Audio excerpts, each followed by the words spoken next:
সম্মানিত সুধীমণ্ডলী, আমন্ত্রণ জানাচ্ছি নবধারার নিয়মিত আয়োজন নবধারা ভোট সংলাপ অনুষ্ঠানে। আজ নবধারা ভোট সংলাপের 10ম পর্ব, আর এই পর্বে রয়েছে টুঙ্গিপাড়া পৌরসভার 4 নম্বর ওয়ার্ডের দুজন কাউন্সিলর পদপ্রার্থী। তাদের নিয়ে আমাদের আজকের এই অনুষ্ঠান নবধারা ভোট সংলাপ। বন্ধুরা, আমাদের এই সংলাপ অনুষ্ঠানে উপস্থিত রয়েছেন এই নির্বাচনে প্রতিদ্বন্দ্বিতা করবেন ঠিক এমন দুজন প্রার্থী। আমার ডান দিকে রয়েছেন কাজী আরিফুজ্জামান এবং আমার বাম দিকে রয়েছেন আবুল কালাম আজাদ। এই দুজন প্রার্থী আগামী আসন্ন নির্বাচনে প্রতিদ্বন্দ্বিতা করবেন এই 4 নম্বর ওয়ার্ডে। বন্ধুরা, অনিবার্য কারণবশত এই ওয়ার্ডের আরো একজন কাউন্সিলর পদপ্রার্থী রিজাউল হক তিনি উপস্থিত হতে পারেননি। আমরা আজ এই দুজনকে নিয়ে আমরা এই ওয়ার্ডের নির্বাচনী ভাবনা, নাগরিক সুযোগ সুবিধা নিয়ে আমরা আলোচনা করব। তাহলে বন্ধুরা, আপনাদের সঙ্গেই থাকুন। প্রথমে আমরা কথা বলবো কাজী আরিফুজ্জামান। তিনি একেবারে নতুন প্রতিদ্বন্দ্বী, এবছর এই নির্বাচনে তিনি প্রথমবার অংশগ্রহণ করছেন। কাজী আরিফুজ্জামান, আপনি তো নতুন এই ওয়ার্ডে, একেবারে নতুন প্রার্থী এবং তরুণ যে ক্রেজ, তরুণ যে ইমেজ সেটি রয়েছে। সাধারণ মানুষের কাছে, আপনার ভোটারদের কাছে কেমন সাড়া পাচ্ছেন বা কি প্রস্তুতি রয়েছে আপনার নির্বাচনকে ঘিরে? বিসমিল্লাহির রহমানির রহিম। প্রথমে আমি যিনি নিঃশ্বাস নেন মহান আল্লাহ রাব্বুল আলামিনের নাম স্মরণ করছি। তারপর জাতির জনক বঙ্গবন্ধু শেখ মুজিবুর রহমান জন্মভূমি টুঙ্গিপাড়া, আমাদের জননেত্রী শেখ হাসিনার জন্মভূমি টুঙ্গিপাড়া।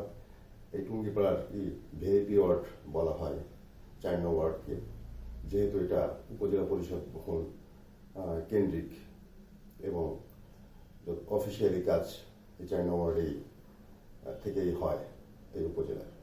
এই জন্য এই ওয়ার্ডটাকে অন্যভাবে দেখা হয় এবং 4 নম্বর ওয়ার্ডের যারা ভোটার তারা অনেক সচেতন এবং অন্য ওয়ার্ডের থেকে তাদের চিন্তাধারা ভিন্ন। প্রথমত 4 নম্বর ওয়ার্ডবাসীর আমাদের যে মুরব্বী এবং ইয়ং জেনারেশন যারা আছেন তাদের সবাইকে অভিনন্দন। আপনি যে প্রশ্ন করছেন আমার প্রস্তুতি কেমন সাড়া পাচ্ছে? আমি আজ 3 বছর ধরে কাজ করছি 4 নম্বরবাসীর জন্য, এটা কম বেশি সবাই জানে। আমি প্রার্থী হচ্ছি নতুন না, পুরানো। আমি অনেক আগে থেকে ছোটখাটো কাজ করছি বা করতেছি, ব্যাপক হারে সাড়া পাচ্ছি। স্থানীয় যারা আছে 4 নম্বরের ভোটার এবং সাধারণ মানুষ, সবচেয়ে বড় কথা ইয়ং জেনারেশন আমাকে খুব পছন্দ করে, আমার সেটা মনে হয়। এবং যারা মুরব্বীরা আছেন তারাও আমাকে জোর করেন, যেহেতু আমি নতুন প্রার্থী। সবার থেকে ছোট। আমার পুরনো যে ওয়ার্ড কমিশনার ছিলেন রিজাল ভাই, তিনি নির্বাচন করছেন, তিনি এই নিয়ে 5 বার করছেন। আর বর্তমান যে ওয়ার্ড কমিশনার ওই ভাই, তিনি এবার নির্বাচন করছেন না, নতুনদের সুযোগ করে দেওয়ার জন্য। তাকে ধন্যবাদ। আর বর্তমান যে প্রার্থী আছেন রিজাল ভাই, উনি আমাদের সঙ্গে প্রতিদ্বন্দ্বিতা করছেন। আশা রাখি এখন নতুনের জোয়ার, নতুনদের সময়, ইয়ং জেনারেশনের সময়। এরাই বুঝতে পারে নতুনরা কি চায়, ভবিষ্যৎ যারা আছে তারা কি চায়, তাদের জন্য কিছু করার আস্থা 4 নম্বরের বাসীর দেখতে পাচ্ছি। তার আস্থা আমার দিকে আসছে, সেটা আমার মনে হচ্ছে। আমি ব্যাপক সাড়া পাচ্ছি। আশা রাখি 4 নম্বর বাসীর, এই টুঙ্গিপাড়া পৌরসভা 4 নম্বর ওয়ার্ডবাসীর আশা আকাঙ্ক্ষা পূরণ করার মতো যোগ্যতা মহান আল্লাহ রাব্বুল আলামিন আমাকে দিচ্ছে এবং তাদের সম্মান এবং তাদের চাওয়া পাওয়া আমি চেষ্টা করব সর্বক্ষণ। ধন্যবাদ আরিফ। আমরা একটু আবুল কালাম আজাদ আপনার কাছে যেতে চাই। জনাব আবুল কালাম আজাদ, আপনি তো পেশায় একজন সাংবাদিকও। তো এই যে আপনি একেবারে এই যে প্রফেশন আপনার, একটা ব্যবসা রয়েছে, আপনি পেশায় সাংবাদিক, আজকে এই এই যে নতুন একটি অঙ্গন আপনি একেবারে প্রথম নির্বাচন করছেন, তো সেটি আপনার কেমন লাগছে? এই নতুন নতুন মাঠ, রাজনীতির মাঠ, যে সেটা, আর হচ্ছে আপনি নতুন প্রার্থী হিসেবে আপনার এলাকার ভোটারদের কাছে কতটুকু সাড়া পাচ্ছেন? আপনার কি ভাবনা, আপনি কতটুকু সাড়া পাচ্ছেন আপনার ভোটারদের মাঝে, এবং ভোটার আপনাকে কিভাবে গ্রহণ করছে সেটি বলতেন। আমি প্রথমেই স্মরণ করছি বাংলাদেশের স্থপতি, জাতির জনক বঙ্গবন্ধু শেখ মুজিবুর রহমান এবং তার সহধর্মিণী শেখ ফজিলাতুন্নেছা মুজিব, যাদের আত্মত্যাগের বিনিময়ে আমরা স্বাধীন দেশ পেয়েছি, স্বাধীনভাবে চলাফেরা করতে পারছি, স্বাধীনভাবে কথা বলতে পারছি। তারই সুযোগ্য কন্যা মাননীয় প্রধানমন্ত্রী শেখ হাসিনা আমাদেরকে ডিজিটাল বাংলাদেশ উপহার দিয়েছেন এবং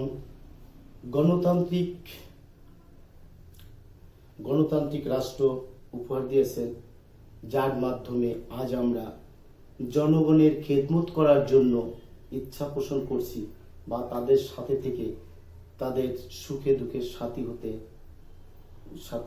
হতে যাচ্ছি বা হতে চাচ্ছি। তো আমি আসলে সাংবাদিকতার পেশা আছি, এছাড়াও আমি অন্য একটি ব্যবসা করি, সেটাও সেবামূলক ব্যবসা, ডায়াগনস্টিক সেন্টার ব্যবসা, যেটা মানুষের সেবা করা হয়। সেখানে মানুষ বিভিন্নভাবে আমার দ্বারা উপকৃত হয়ে থাকেন বা আমি চেষ্টা করি মানুষের সেবা করে তাদের উপকার করার জন্য। তো আমি এলাকায় থাকি, এলাকায় ব্যবসা বাণিজ্য পরিচালনা করি। সেক্ষেত্রে এটাও জনগণের জন্য আরেকটি সেবার দোয়ার। আমি আরো জনগণের আরো সংস্পর্শে গিয়ে তাদের আরো সেবা করার উদ্দেশ্যে আমি এই ইচ্ছা পোষণ করেছি। ভবিষ্যৎ অতীতে আমি এই সেবার সাথে যদিও জড়িত না, তবে রাজনৈতিক অঙ্গনে আমি আগের থেকে জড়িত ছিলাম। ছাত্র জীবনে আমি রাজনীতির সাথে জড়িত ছিলাম, তবে কখনো কোনো পদের জন্য রাজনীতি করিনি। আওয়ামী লীগের যখন দুঃসময় ছিল তখন মাঠে ছিলাম শুধুমাত্র দুঃসময়ের সমস্যা সমাধান কল্পে, কোনো পদের জন্য নয়। আর এখন ইচ্ছা পোষণ করছি জনগণের সাথে থেকে, জনগণের সুখ দুঃখের সাথী হয়ে তাদের সাথে থেকে তাদের সেবা করার জন্য। সেই ইচ্ছা পোষণ করা থেকেই আজ আমি এই প্রার্থী হয়েছি। কেমন সাড়া পাচ্ছেন জনগণ? প্রার্থী হয়ে আমি যেহেতু সবার থেকে দেরিতে আমার এই পেশায় প্রার্থিতা প্রকাশ করেছি, তো সেই ক্ষেত্রে আমি আরিফ যেমন বলছে, সে 3 বছর ধরে মাঠে আছে, জনগণের সংস্পর্শে কাজ করছে। তো আমি যেহেতু সবারই শেষে আসছি, তো সেক্ষেত্রে আমি যতটুকু সাড়া পাচ্ছি যথেষ্ট, এবং আশা করি সামনে আরো সাড়া বেশি পাবো, এবং সেই ইচ্ছা পোষণ করেই বা সেই দিকে আমি আগাচ্ছি। তো ইনশাল্লাহ যথেষ্ট সাড়া পাচ্ছি। আমরা আবার একটু আরিফের কাছে যেতে চাই। আরিফ, যে এই যে গত 5 বছরে আপনার ওয়ার্ডে যে উন্নয়নগুলো হয়েছে, যিনি কাউন্সিলর আছেন তিনি যদিও এবার নির্বাচনে তিনি অংশগ্রহণ করছেন না, প্রতিদ্বন্দ্বিতা করছেন না, এই 5 বছরে যেহেতু এটি আওয়ামী অঞ্চল, আওয়ামী অধ্যুষিত এলাকা, আর যেহেতু সেই দলটি এখন ক্ষমতায় রয়েছে, তো আর আপনি যেটা বললেন যে এটি ভিআইপি একটি ওয়ার্ড, কারণ ওখানেই আওয়ামী লীগের নীতি নির্ধারকদের বসবাস, তো সব মিলিয়ে কেমন উন্নয়ন হয়েছে এই ওয়ার্ডে, এবং সেই উন্নয়নে আপনি সন্তুষ্ট কিনা? দেখুন, আপনিও টুঙ্গিপাড়ার সন্তান, আমিও টুঙ্গিপাড়ার সন্তান। এমন একটা প্রশ্ন করছেন, এই প্রশ্নের উত্তর দিতে গেলে অনেক সময়ের দরকার আছে। আসলে সত্য কথা বলতে গিয়ে আমাদের 4 নম্বর ওয়ার্ডে উন্নয়ন হয়েছে। উন্নয়ন হয়নি সেটা বলবো না, কিন্তু হয়তো 5 নম্বর ওয়ার্ড এবং 4 নম্বর ওয়ার্ড, 2টা ওয়ার্ডে 2 রকমের উন্নয়ন হয়েছে। এটা আমাদের ভোটার, আমাদের ওয়ার্ডের যারা জনগণ তারা সবাই এটা জানে এবং অবগত। আমাদের ওয়ার্ডে কিছু কিছু সমস্যা আছে। আমাদের সব থেকে বড় সমস্যা ড্রেন সমস্যা আছে, রাস্তার সমস্যা আছে, সামাজিক কিছু কিছু সমস্যা হয়ে গেছে আমাদের 4 নং ওয়ার্ডে। এটা একটা আমাদের একটা চ্যালেঞ্জ। যেহেতু 4 নং ওয়ার্ডের আমাদের বর্তমান কমিশনার সম্মানিত 4 নং ওয়ার্ডের কমিশনার তিনি নির্বাচন করছেন না এবং তিনি চেষ্টা করছেন বহুত কাজ করার, কত বিভিন্ন বাধ্যবাধকতার জন্য অনেক কিছু উনি করতে পারেননি এবং তিনি হয়তো সেই কারণে নির্বাচনে জুনিয়র যারা আছে আমাদের সুযোগ করে দিয়েছেন নির্বাচন করার জন্য, তার অনেক বাধ্যবাধকতা ছিল। আমরা একই প্রশ্নটা জনাব আজাদ আপনার কাছে করতে চাই। বছরে বর্তমান কাউন্সিলর এলাকায় যে উন্নয়ন করেছে সেই উন্নয়নে আপনি সন্তুষ্ট কিনা? সন্তুষ্ট কিনা এটা আসলে বলা খুব কঠিন। তারপরেও বলবো আমি বিগত উন্নয়নের পক্ষে বা বিপক্ষে কথা বলতে চাই না।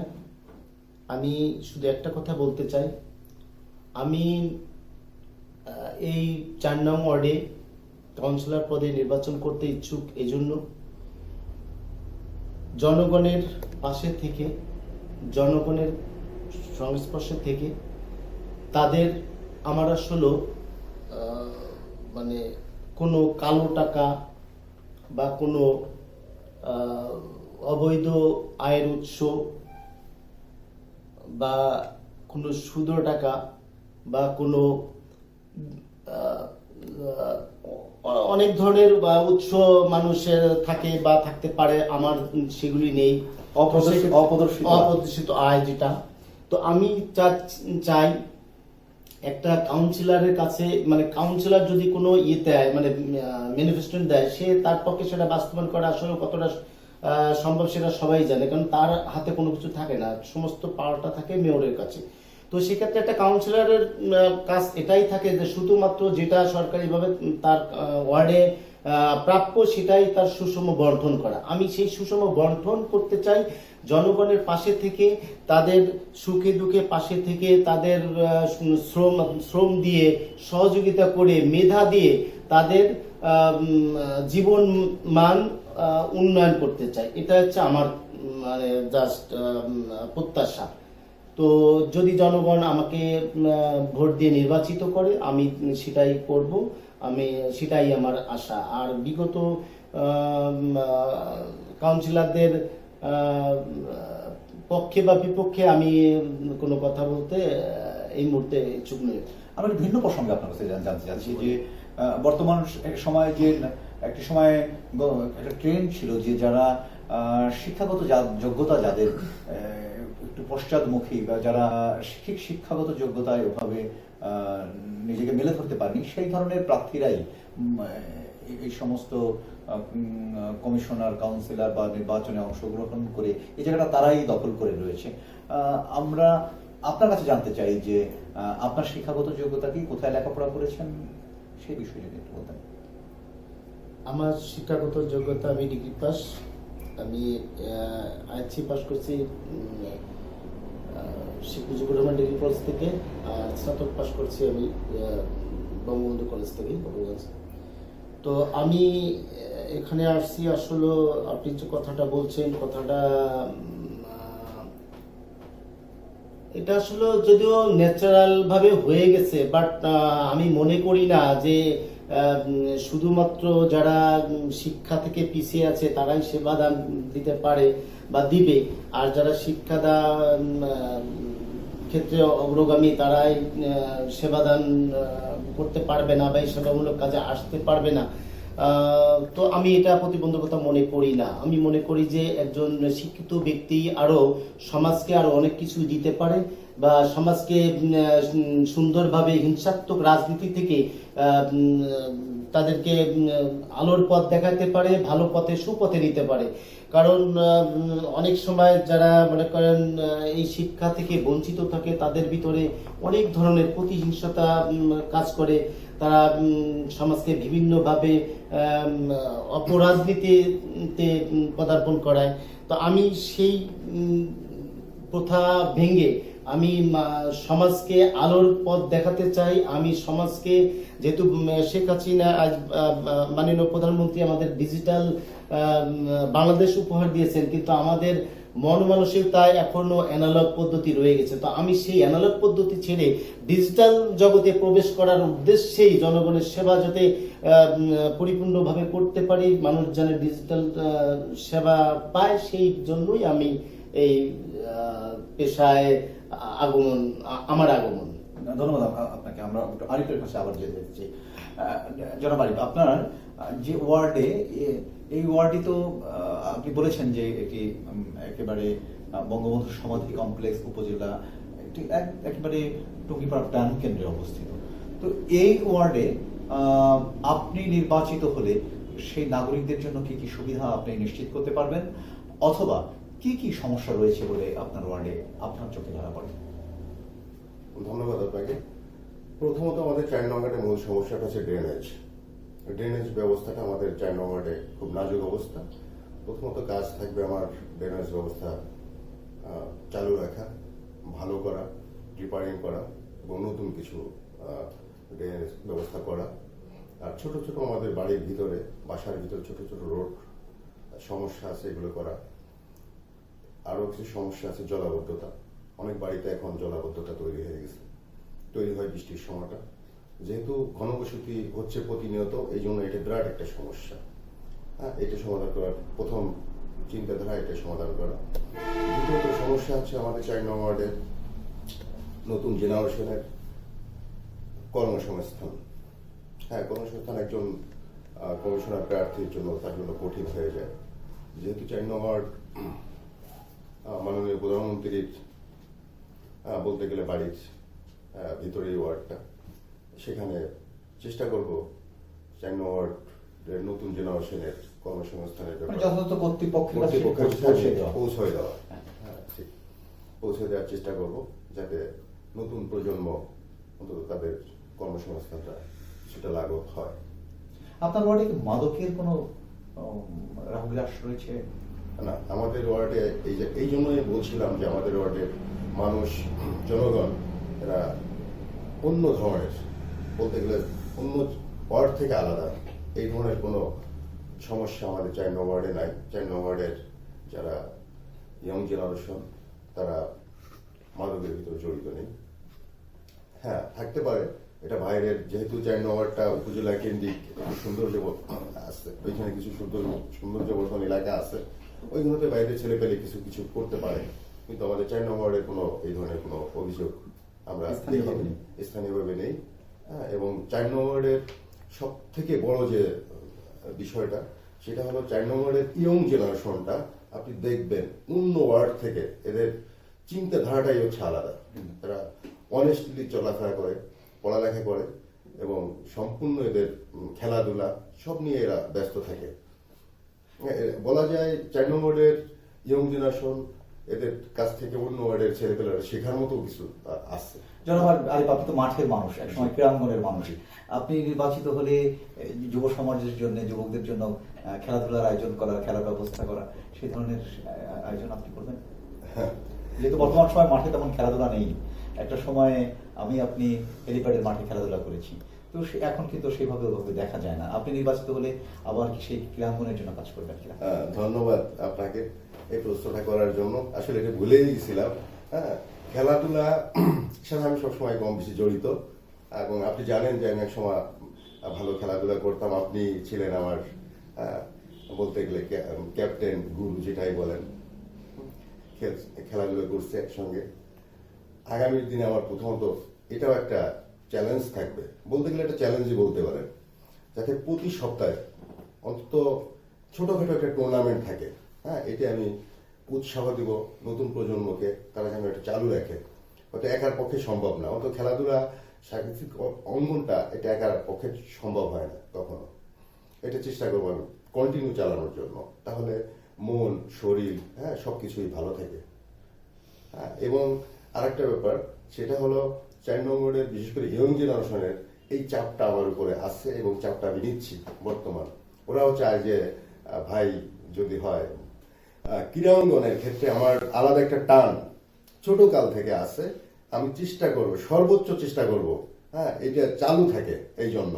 এবং ইয়ং জেনারেশন যারা আছে এদের একটা চাপ আমার উপরে আছে যে ভাইয়া বা চাচা যেই যা বলুক যে এটা চালু রাখবে সে কমিশনার হলে। আমি এটা অন্তত চেষ্টা করবো, মুরব্বী যারা আছেন আমাদের এলাকার তাদের নিয়ে বা আমাদের সিনিয়র যারা আছেন তাদের নিয়ে, আমাদের ছোট ভাইদের নিয়ে আমি এটা আগে নিয়ে যাব। এটা আমার একটা মহা পরিকল্পনা আছে। ধন্যবাদ আপনাকে। আচ্ছা, আমরা আবার আসছি আবুল কালাম আজাদ আপনার কাছে। আবুল কালাম আজাদ, আপনি যেহেতু আপনি পেশায় একজন রিপোর্টার, একজন সাংবাদিক, সুতরাং এলাকার কি কাজ বাজ, এলাকার অন্য এলাকার সমস্যা, সেটি অন্য থেকেও আপনার একটু বেশি দৃষ্টিতে আসার কথা। আপনার ওয়ার্ডে কি কি সমস্যা আছে বলে আপনার মনে হয়, আর আপনি নির্বাচিত হলে সেই নাগরিকদের জন্য, যারা আপনার ভোটার, সেই সম্মানিত ভোটারদের জন্য আপনার আর নতুন কি করণীয় রয়েছে? আসলে একটা ওয়ার্ডে, একটা পৌরসভার একটা ওয়ার্ডে অনেক ধরনের কাজ থাকে। একটা পৌরসভার ওয়ার্ড হিসেবে আমি যদি বলি, আমরা আসলে ঘনবসতিপূর্ণ এলাকায় বাস করি। প্রত্যেকটা পৌরসভায় ঘনবসতিপূর্ণ হয়, গ্রাম আর পৌরসভা অবশ্যই ভিন্নতর। তো সেখানে কয়েকটি সমস্যা বেশি জর্জরিত থাকে, যেমন পয় নিষ্কাশন ব্যবস্থা, ড্রেনেজ ব্যবস্থা। এরপরে প্রত্যেক দিনে যে একটা মানুষের বর্জ্য তৈরি হয়, মানে প্রত্যেকদিন তাদের ব্যবহৃত কাজে মানুষের যে একটা বর্জ্য থাকে, সেই বর্জ্য ব্যবস্থাপনার একটা বিষয় থাকে। তো লাইট, রাস্তার বাতির সমস্যা, ছোট ছোট বাড়ির রাস্তার সমস্যা, অনেক ধরনের সমস্যা রয়েছে। এছাড়াও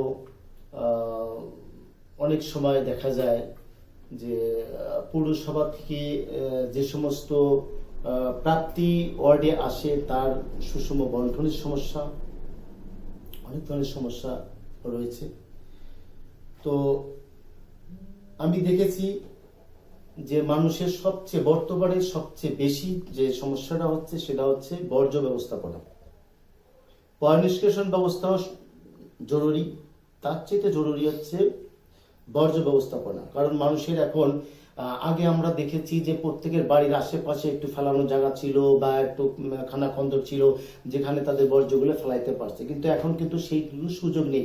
আমার পাশে ফেলাইলে আরেকজনে গন্ধ পায়, আরেকজনে ফেলাইলে আরেকজনের গন্ধ পায়। তো এটা খুবই পরিবেশ যেমন দূষণ সৃষ্টি করে, তেমনি সবার জন্য এটা খুব একটা সমস্যার সম্মুখীন হয়েছে। এটা দ্রুতই এটা লাঘব করা প্রয়োজন। তারপরে আছে পয় নিষ্কাশন ব্যবস্থা, যেটা এখন প্রত্যেকেরই দেখা যায় জায়গা কম, এটা তাদের পয় নিষ্কাশনের যে ব্যবস্থা সেটা নেই, তো সেটাও যেমন করা দরকার। তারপর ড্রেনেজ ব্যবস্থার সমস্যা রয়েছে, ড্রেনেজ ব্যবস্থা ভালো করা দরকার। সবাই যাতে ড্রেনেজ ব্যবস্থার আওতায় আসতে পারে সেদিকে দেখতে হবে। সবাই যাতে বাড়ি যাওয়ার সুন্দর রাস্তা পায়। প্রত্যেকে যেহেতু হোল্ডিং ট্যাক্স দেয়, পৌরসভার খাজনা পরিশোধ করে, তো সে অবশ্যই পৌরসভার সুযোগ সুবিধা ভোগ করার অধিকার রাখে।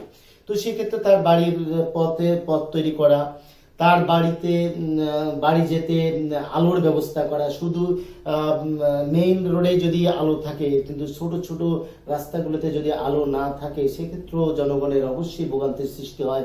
অনেক মুরব্বীরা চলাফেরা করে, যারা নামাজ পড়তে যায় বা হাঁটাচলা করে রাত্রেবেলা, তাদের জন্য সমস্যা হয়। তো এই ধরনের জায়গায় বাতির ব্যবস্থা করা।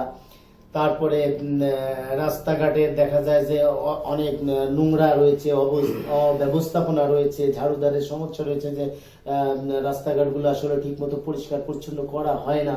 কারণ একটা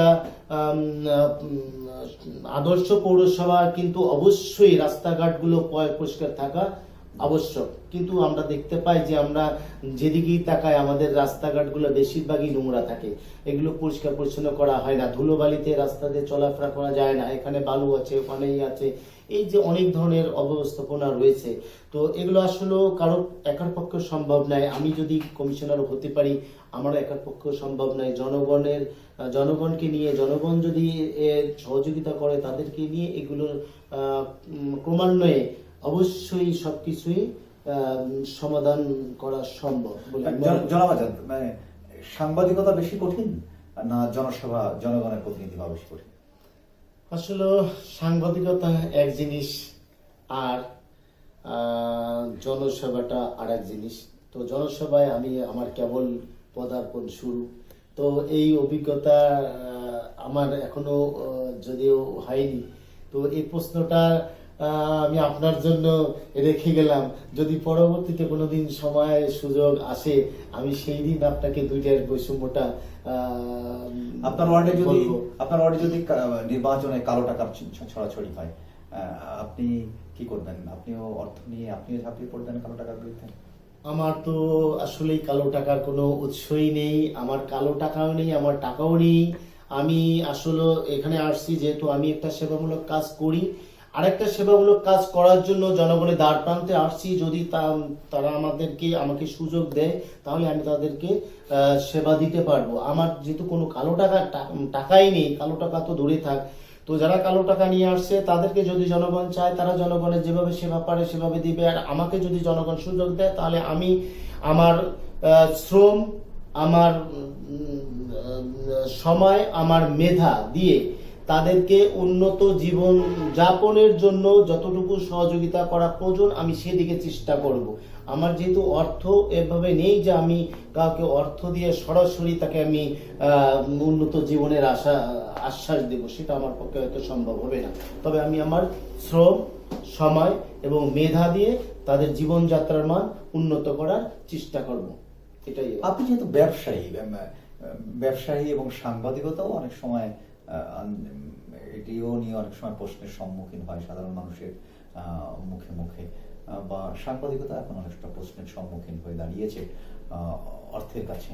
বিভিন্ন সাংবাদিকদের কাছে সাংবাদিকরা তারা অর্থের কাছে নিজেকে জিম্মি করে, অর্থের বিনিময়ে বিক্রি হয়। আপনি তো নিজে একজন ব্যবসায়ী, আবার সাংবাদিকতাও যেহেতু প্রশ্নের, সেটা আমার আপনার সবার বেলায় প্রযোজ্য। সাংবাদিকতাও এখন অর্থের কাছে জিম্মি হয়ে গেছে। তো যেহেতু আপনি ব্যবসায়ী, তো এটিও কি আপনি এটি কি একটা ব্যবসা হিসেবে কি আপনি গ্রহণ করেছেন যে নির্বাচিত হলে এটি কি আপনার একটি অর্থ উপার্জনের একটি জায়গা হতে পারে? ধন্যবাদ আপনার প্রশ্নটাকে, আপনি সুন্দর একটা প্রশ্ন করছেন। আমি আরেকটু বলি, ক্লিয়ার করি, সেটা হচ্ছে আমি একটা ব্যবসা করি, সেটা হচ্ছে ডায়াগনস্টিক সেন্টারের ব্যবসা, যেখানে অসুস্থ মানুষেরা যায়, যাদের সেবাটাই প্রাধান্য বিষয়। অনেক সময় সেখানে কিন্তু টাকা দিয়ে সবকিছু পরিমাপ করা যায় না। আমরা যেমন অনেকের কাজ করি, অনেকেই টাকা দেয় না, তারপর কখনো তাকে বলতে পারি না, তার বাড়ি যেয়ে চাইতে পারি না যে আপনি আমার টাকাটা দেননি কেন। তো আবার অনেকে টাকা না নিয়ে যায়, তাকেও কিন্তু আমাকে সেবা দিতে হয় মানবতার খাতিরে। তো সেখানেও আমার আসলে ব্যবসাটা ওভাবে না, কমার্শিয়াল না একেবারেই, যে সেখানে কিন্তু আমি সেবা দিয়ে আসছি। প্লাস পাশাপাশি আপনার যে আমি সাংবাদিকতা করি, এখানেও আমি কমার্শিয়াল সাইডটা দেখি না। আমি সাংবাদিকতা একসময় আসছি হচ্ছে সরকারি বিষয়ে সাংবাদিকতা করতে করতে যখন আসছি তখন দেখছি না, হ্যাঁ এখানেও অর্থের একটা বিরাট অবস্থান রয়ে গেছে, তার শক্তিশালী অবস্থান। তো সেক্ষেত্রে আমি ওই অর্থের দিকে না তাকিয়ে আমি আমার সময়, ব্যবসা থেকে সময় বের করে যতটুকু পারি মানুষের কল্যাণে সাংবাদিকতা করি। আমি কোনো এটাকে পেশাগত হিসাবে নিইনি এবং এখান থেকেও আমি কোনো আর্ন করি না। আপনি জানেন আমি বর্তমানে টুঙ্গিপাড়া প্রেস ক্লাবের সাধারণ সম্পাদক পদে আছি। আপনিও সেখানে একসময় সাধারণ সম্পাদক ছিলেন, এখন সহসভাপতি পদে আছেন। তো আমি এটাকে যে কমার্শিয়াল ভাবে নেইনি বা এখান থেকে আর্ন করি না, সেটা আপনিও অবগত আছেন। তো আর এই যে সেবাটার জন্য, জনগণের সেবার জন্য আমি এখন মানে জনগণের দ্বার প্রান্তে যাচ্ছি, সেটাও নিশ্চয় সেবা করার উদ্দেশ্যেই। আমি কোনো মানে কমার্শিয়াল সাইড দেখে এখানে আসিনি। যদি কমার্শিয়াল দেখে আসতাম তাহলে ওটা নয়, তাহলে কমার্শিয়াল আরো অনেক সাইড আছে যেখানে আমি কমার্শিয়াল সাইড আমার প্রসারিত করতে পারতাম। ধন্যবাদ। আমরা আরো একবার আরিফের কাছে আমরা যেতে চাই। আর আরিফ, আপনি তো মাঠের মানুষ, ক্রীড়াঙ্গনের মানুষ। এই যে আপনার এলাকায় মাঠে খেলাধুলা নেই, এটি আপনাকে আহত করে কিনা? ধন্যবাদ আপনাকে। আসলে আহত করে, এবং আহত করার মতোই অবস্থা বর্তমান টুঙ্গিপাড়া 4 নম্বর ওয়ার্ডে। যেহেতু 4 নম্বর ওয়ার্ডে হেলিপ্যাড বিরাট একটা মাঠ, সেই মাঠে অন্তত 4-5টা টিম খেলতে পারে, বিভিন্ন খেলাধুলো করতে পারে। আসলে এখানে ওরকম খেলাধুলাটা হয় না এখন। এটা একটা কোনো বিভিন্ন কারণ হতে পারে। তাতে একজন ক্রীড়াঙ্গনের মানুষেরা একটি মেজাজের হয়। তো আপনি সেই মানুষটি যখন আপনার ওয়ার্ডে যখন নির্বাচনে যখন সরগরম হবে, যখন একদম শেষ দিকে যখন অর্থের ঝনঝনানি শুরু হবে, আপনি তখন কি করবেন? আপনিও কি নিজে টাকা নিয়ে মাঠে নেমে যাবেন? সুন্দর প্রশ্ন। এটা অর্থের ঝঞ্ঝানি তখনই করা যায় যদি কারো কালো টাকা থাকে। আমার কালো টাকা নেই, আমার ব্যবসার টাকা, এবং খুব মোটামুটি ভালো আছে। খুব ভালো আছি তা না। অর্থাৎ এখানে টাকার ঝঞ্ঝানি করার কোনো সুযোগ নেই। আর এরকম যদি কালো টাকা ঝঞ্ঝানি থাকে, সেটা জনগণই দেখবে, তারাই এটা প্রতিবাদ করবে, বা প্রতিবাদের ভাষা একটাই। জনাব আরিফ, ভোট আগামী 30 তারিখ অনুষ্ঠিত হবে। আপনি একেবারে তরুণ ক্রেজ, মাঠের মানুষ, ক্রীড়াঙ্গনের মানুষ, তরুণ ইমেজ। আপনাকে যারা ভোট দিয়ে নির্বাচিত করবেন বা যাদের কাছে আপনি ভোট প্রার্থনা করেন, বা যে আপনার ওয়ার্ডের যে সমস্ত সাধারণ মানুষের জন্য আপনি কাজ করবেন নির্বাচিত হলে ভবিষ্যতে, সেই ভোটারদের উদ্দেশ্যে আপনার কিছু বলার থাকে। ধন্যবাদ আপনাকে। আমি ভোটারদের কিছু বলার আগে আমি আর দুটি কথা বলবো। প্রথমত, আমার সঙ্গে সবাই কথা বলতে পারে, বিশেষ করে মুরব্বীরা কথা বলতে পারে, ইয়ং জেনারেশন যারা আছে তারা সরাসরি কথা বলতে পারে। তাদের অভিযোগ শোনার মতো সময়, ধৈর্য আমার দুটোই আছে। সাধারণত আমি সবার সঙ্গে মিশি, ছোট নাই বড় নাই, মুরব্বী নেই, সবার সঙ্গে আমার একটা ভালো সম্পর্ক। যে কোনো অভিযোগ আমি যেহেতু শুনি, অতএব সে অভিযোগটা বা সমস্যাটা আমি সমাধান করতে পারবো, এটা একটা আমার বিশ্বাস। এবং এটা বিশ্বাসটা অনেক হাই, আমার বিশ্বাস করি যে আমি পারবো। তাই 4 নম্বর ওয়ার্ডের সম্মানিত ভোটার, তারা নিশ্চয়ই আগামী 30 তারিখ আমাকে ভোট দিয়ে জয়যুক্ত করবেন। এটা আমি আশা করি, এবং তাদের সেই আশা পূরণ করার জন্য যা যা করার দরকার আমি আমার আন্তরিকভাবে আমি চেষ্টা করব। সম্মানিত 4 নম্বর ওয়ার্ডবাসী, টুঙ্গিপাড়া পৌরসভা, আসন্ন টুঙ্গিপাড়া পৌরসভা নির্বাচন আগামী 30শে জানুয়ারি। আমাকে আপনারা জয়যুক্ত করে, ভোট দিয়ে জয়যুক্ত করে আপনাদের সেবা করার সুযোগ করে দিবেন, এই আশা ব্যক্ত করে আমি আমার বক্তব্য শেষ করছি। জয় বাংলা, জয় বাংলা। জনাব কাজী আরিফুজ্জামান এবং আবুল কালাম আজাদ, আপনাদের দুজনকে অনেক অনেক ধন্যবাদ। আপনাদের নির্বাচনকালীন এই সময় আপনারা প্রচার প্রচারণায় ব্যস্ত থাকার কথা ছিল, জনগণের পাশে থাকার ছিল, ঠিক সেই মুহূর্ত থেকে আমাদেরকে কিছু সময় দেওয়ার জন্য আপনাদেরকে আবার অনেক অনেক ধন্যবাদ। সম্মানিত সুধী মণ্ডলী, আপনারা এতক্ষণ উপভোগ করলেন নবধারা ভোট সংলাপ। আজ নবধারা ভোট সংলাপের 10ম পর্ব। আর এই পর্বে আমাদের দুজন সম্মানিত অতিথি, যারা আগামী এই আসন্ন নির্বাচনে যারা প্রতিদ্বন্দ্বিতা করবেন, অনিবার্য কারণবশত জনাব রিজাউল হক তিনি আমাদের মাঝে উপস্থিত হন। এই রিজাউল হক এবং এই 3 জনের মধ্যে একজন নির্বাচিত হবেন। যেহেতু এই 4 নম্বর ওয়ার্ডে বর্তমান কাউন্সিলর, তিনি নির্বাচনে অংশগ্রহণ করেন, সুতরাং এই 3 জন প্রার্থীর মধ্যে থেকে আগামী নির্বাচনে একজন জয়লাভ করবে, এবং তিনি এই আগামী 5 বছর 4 নম্বর ওয়ার্ডের সাধারণ মানুষের সুখে দুঃখে মানুষের পাশে থাকবেন বলে, যেমন এরা 2 জন প্রার্থী আমাদেরকে সেই কথাই জানিয়েছেন যে আপনার এই 4 নম্বর ওয়ার্ডের বিভিন্ন মানুষের সমস্যা, বিভিন্ন মানুষের তাদের যে সেবামূলক যে যতটুকু তাদের গ্রিপে রয়েছে, যতটুকু তাদের ক্ষমতার মধ্যে রয়েছে সেই সমস্ত সেবা দিয়ে আপনাদের পাশে তারা থাকবেন বলে তারা অঙ্গীকার করেছেন। আপনারা এই প্রার্থীদের, যেহেতু 3 জন প্রার্থী, তাদের একজনকে আপনারা ভোট দিয়ে যোগ্যতম প্রার্থীকে, আপনি আপনার ভোটটি অবশ্যই একজন যোগ্য প্রার্থীকে ভোট দেবেন সেই আশাবাদ ব্যক্ত করছি এবং আপনাদের সবাইকে শুভেচ্ছা এবং অভিনন্দন জানিয়ে পরবর্তী আয়োজন দেখবার জন্য আপনাদেরকে আমরা পরবর্তীতে আবার অন্য কোনো ওয়ার্ডের কোনো অতিথিকে, প্রার্থীকে নিয়ে আবার আপনাদের সামনে হাজির করবো। সে পর্যন্ত ভালো থাকবেন, সুস্থ থাকবেন, নবধারার সঙ্গে থাকবেন। ধন্যবাদ।